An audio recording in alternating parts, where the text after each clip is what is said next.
So the last slider we'll be talking about will be the material slider. So if we press D and we look at our helper, we're able to basically choose what material we're assigning whenever we cut. We see that we have two very boring materials. None of them are really worth selecting.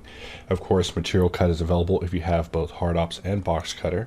So for this, let's duplicate our cube with Shift D, and we'll just hit this cube with a sphere cast, and let's just duplicate it around a couple of times.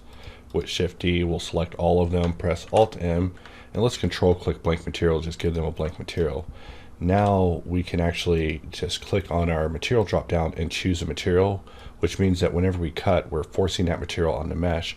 Whenever it comes to material cut, seeing your material in the viewport can be a little hard with the tint of the shader cutter.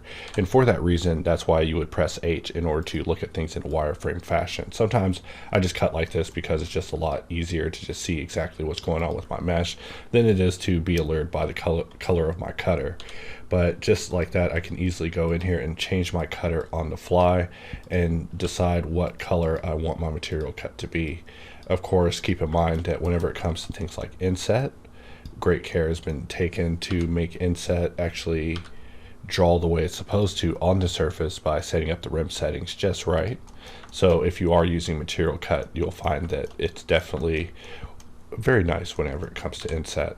So another thing about material cut to note is that if I were to just clear it out like you saw me do by clicking the X, and we were to go in here and just specify a material, we see that that material doesn't actually occur during this cut. But if I were to press Tab and move the cutter, we see that it also doesn't take place. It requires at this time that we cancel the cut and actually draw the cut again in order to add the material.